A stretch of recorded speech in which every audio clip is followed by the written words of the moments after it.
Identificar o homem da iniquidade é uma tarefa desafiadora.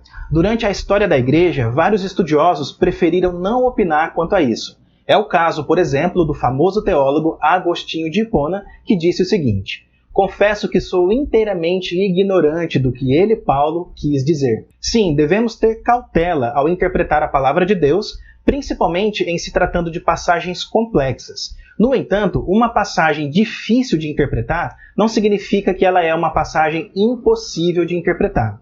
Deus revelou a sua palavra não para nos confundir, mas para nos orientar. Por isso, é possível saber quem é o homem da iniquidade mencionado pelo apóstolo Paulo. Vamos então ler o texto bíblico. "Ninguém de modo nenhum os engane, porque isto não acontecerá sem que primeiro venha a apostasia e seja revelado o homem da iniquidade, o filho da perdição, o qual se opõe e se levanta contra tudo que se chama Deus ou é objeto de culto, a ponto de assentar-se no santuário de Deus, apresentando-se como se fosse o próprio Deus." No início do capítulo 2 da segunda carta aos Tessalonicenses, Paulo tenta tranquilizar os irmãos de Tessalônica porque eles estavam aflitos devido a um falso ensino que havia sido espalhado no meio da igreja. Esse falso ensino afirmava que o dia da ira do Senhor contra Jerusalém já havia acontecido e que os irmãos de Tessalônica haviam perdido esse grande acontecimento. Paulo então diz que o dia do Senhor ainda não havia chegado, porque antes desse dia chegar, duas coisas tinham que acontecer primeiro.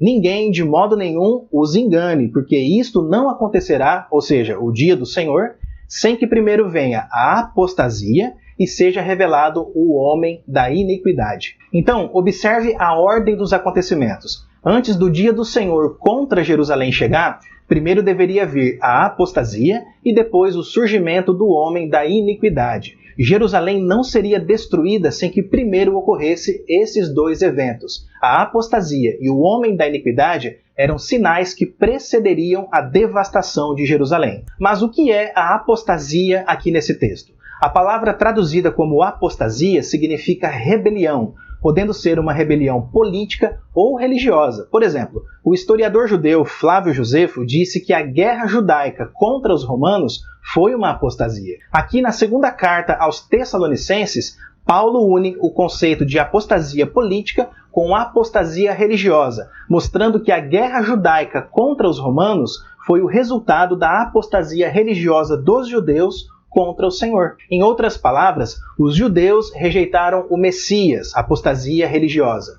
Essa rejeição provocou a guerra judaica contra os romanos, apostasia política. E como consequência final disso, Jerusalém foi devastada no ano 70 depois de Cristo. Essa é a apostasia mencionada no texto. Mas além da apostasia, Paulo disse que antes do dia do Senhor, o homem da iniquidade tem que ser revelado também. E quem é o homem da iniquidade? Confira comigo alguns detalhes que vão nos ajudar a identificar essa figura misteriosa. Primeiro, Paulo diz que o homem da iniquidade se opõe e se levanta contra tudo que se chama Deus ou é objeto de culto, a ponto de assentar-se no santuário de Deus, apresentando-se como se fosse o próprio Deus. Quando você estuda o Antigo Testamento, logo você percebe que vários líderes políticos do passado também se achavam deuses aos seus próprios olhos. E diante dessa soberba, Deus mostrou que eles não passavam de meros pecadores mortais. Por exemplo, Deus condenou o rei da Babilônia, o rei de Tiro e o famoso líder Antíoco Epifânio. Esses líderes políticos se achavam deuses poderosos, mas eles foram humilhados pelo único Deus Todo-Poderoso. Portanto, pessoal, esse paralelo com as lideranças ímpias do Antigo Testamento nos leva à conclusão de que o homem da iniquidade é um líder político, poderoso, maligno e arrogante. Mas será que o homem da iniquidade é um líder político que surgirá no futuro em nosso cenário mundial? O homem da iniquidade não seria o futuro anticristo? Bem, de acordo com a Bíblia, a verdade é que o homem da iniquidade estava vivo na época do apóstolo Paulo. Paulo escreve dizendo: "E agora vocês sabem o que o detém, para que ele seja revelado a seu tempo." Note que alguma coisa estava detendo o homem da iniquidade para que ele fosse revelado somente no devido tempo. E Paulo deixa claro que a igreja de Tessalônica sabia o que era isso que estava impedindo o surgimento do homem da iniquidade. Ele diz claramente: vocês sabem o que o detém. Isso quer dizer que o homem da iniquidade estava vivo no século I, apenas esperando o momento certo para ser revelado. Se não fosse assim, as palavras de Paulo não teriam sentido nenhum. Diante disso surge uma pergunta: o que afinal estava impedindo o surgimento do homem da iniquidade?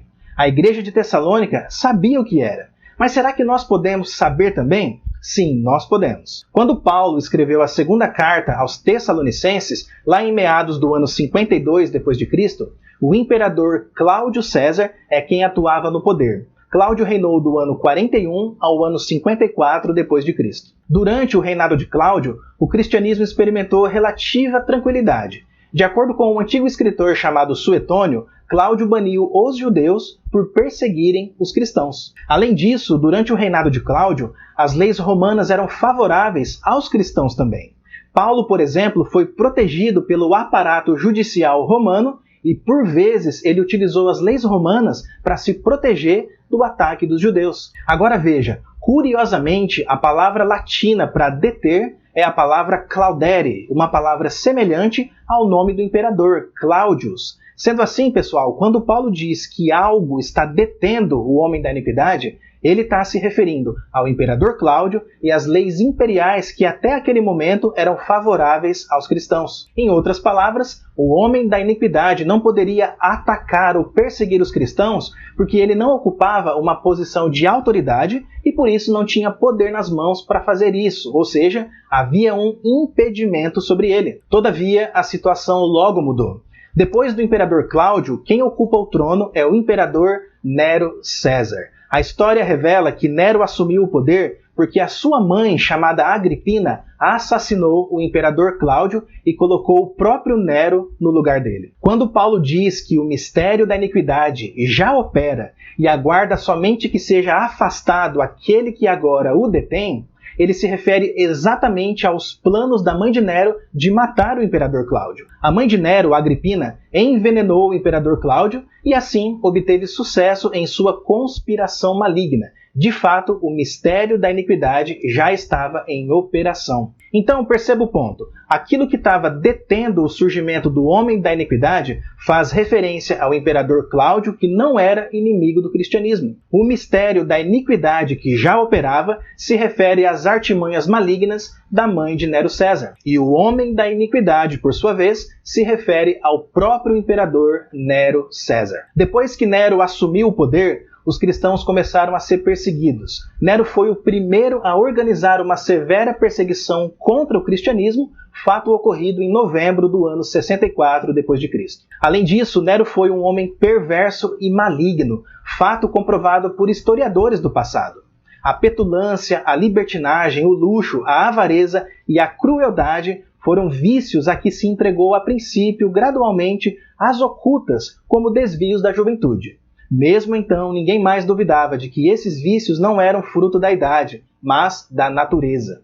Daí em diante, matou sem escolha nem medida, sob qualquer pretexto, quantos quisesse. Portanto, para resumir o estudo, o que é o dia do Senhor no capítulo 2 da segunda carta aos Tessalonicenses é o dia do juízo de Deus sobre Jerusalém no ano 70 d.C. Quem é aquele que detém o homem da iniquidade? É o imperador romano Cláudio e as leis imperiais favoráveis aos cristãos. Quem é o mistério da iniquidade? É Agripina, mãe de Nero, com seus planos diabólicos de usurpação do trono. E por fim, quem é o homem da iniquidade? É o imperador romano Nero César. Assim, concluímos dizendo que o homem da iniquidade não será um suposto anticristo do futuro, porque ele foi uma pessoa do passado. O homem da iniquidade foi um líder político, inimigo da fé cristã e contemporâneo do apóstolo Paulo.